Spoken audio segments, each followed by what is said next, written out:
My name is Gaston, and I like to flex my biceps. And that right there's why I don't sing. I talk about movies.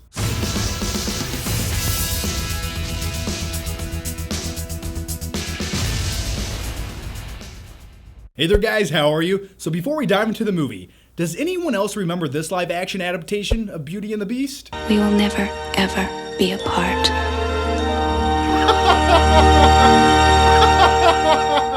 Beauty and the Beast is a remake of the 1991 classic animated film. In this live-action fairy tale, a beautiful bookworm falls in love with a condemned beast, who's also a prince and he's rich and intellectual and he has a huge library. So yeah, those things help too. This is the latest live-action Disney remake, and as the old saying goes, if it's not broke, don't fix it.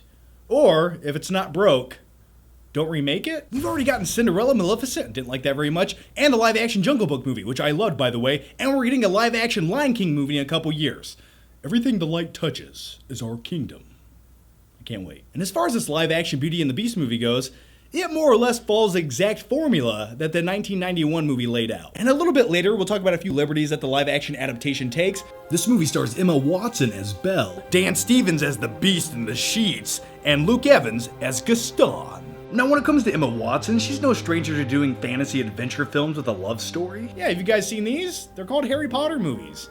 Have you ever heard of them? As Belle, I thought she added depth to the character. She wasn't just a pretty face. She actually made the character of Belle feel like a real person. She had real depth and emotion to her. I really bought into the fact that she wanted to read books all day and escape into these stories so she could get out of her mundane everyday life in this small village that she's stuck in. Now let's talk about Beast Mode himself, who's played by Dan Stevens. And as far as the Beast goes in this movie, it felt like the same Beast that we got in the 1991 movie, with a few tweaks. And the one thing I really noticed about the Beast in this movie, besides the CGI, which we'll talk about in just one second, was the fact that they toned down his voice in this live action version, and it's a little bit less imposing than it was in the animated movie. As far as the character of the Beast goes in this movie, he was a prince at one time, he was very selfish, he didn't give a shit about anyone, so one day some creepy old lady transformed him into the Beast. And she also transformed all of his servants into household objects.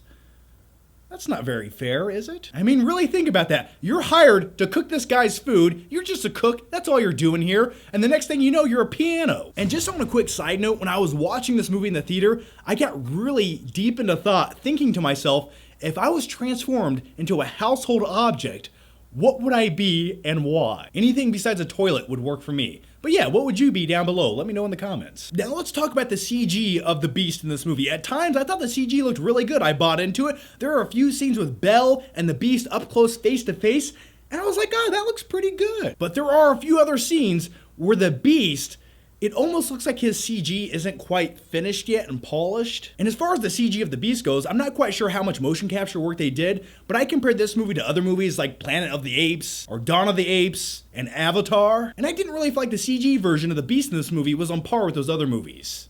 And there's no reason for that. This movie had enough money to make this happen. And as far as the relationship between Beast and Belle goes in this film, compared to the animated movie, it's much more fleshed out and believable. You actually buy into these two people liking each other at a certain point in the movie, and it doesn't feel forced. Because what they did in this movie is they made the character of the Beast a little bit more intellectual. He liked to read books, he had a great education, and Belle really likes smart dudes that are hairy and big and 7 foot tall and weigh 350 pounds and look like water buffalo. And I really like that the movie could develop this relationship between both characters because it's Beauty and the Beast, it's a romance fantasy movie, and you need something to where both characters have common ground on, and it's believable. And I think the route that they went was pretty smart. My name is Gaston, and I like to flex my biceps. He doesn't even sing that.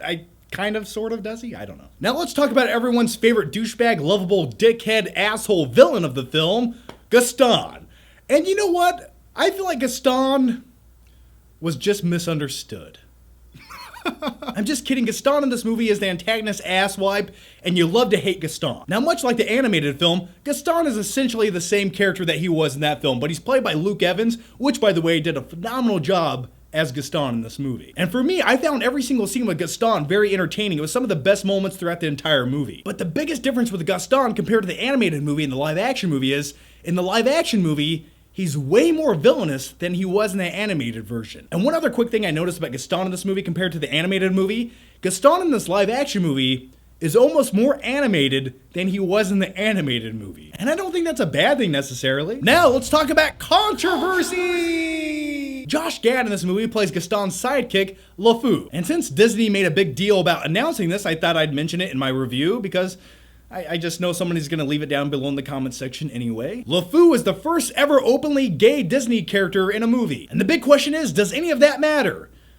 No, not really. The only things that he does that really stand out is he gives a very flamboyant dance scene where he gives Gaston a lap dance and he hugs a dude. It's like, come on, Disney, if you really wanted to be controversial and push the envelope, here's what you should have done. You should have had the Beast and Gaston fall in love. That's what should have happened.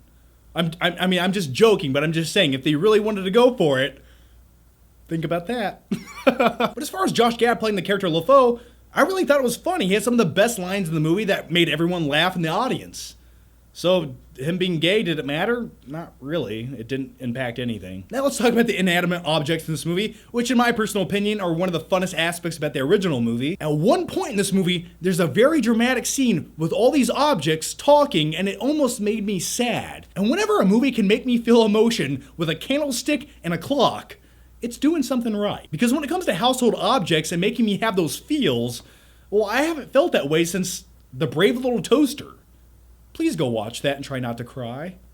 Blanky! Now here are my final thoughts on Beauty and the Beast. My name is Gaston Flickpick. Now a few major changes between the live action and the animated film are plot point for plot point. It is the same movie. In this live action version, they do expand on a few things to give you more substance with some of the characters, especially the relationship between Belle and her father. And this movie also interjects a very magical and mystical device that I don't remember the original animated movie having. And no, I'm not talking about the mirror. And with this device, it does help with character development in one scene and one scene only. And a little bit later on in the movie, I'm thinking to myself, why don't the characters use this magical and mystical device? It might be useful in this current situation. But the movie just acts like it never existed. It was only there for one scene to give you more character development. So the live action version of Beauty and the Beast, I liked this movie more than I expected to. As far as Beauty and the Beast goes, it's a romance, it's a fantasy, it's an adventure film. It has all these different plot elements, and it's a musical on top of all of those things.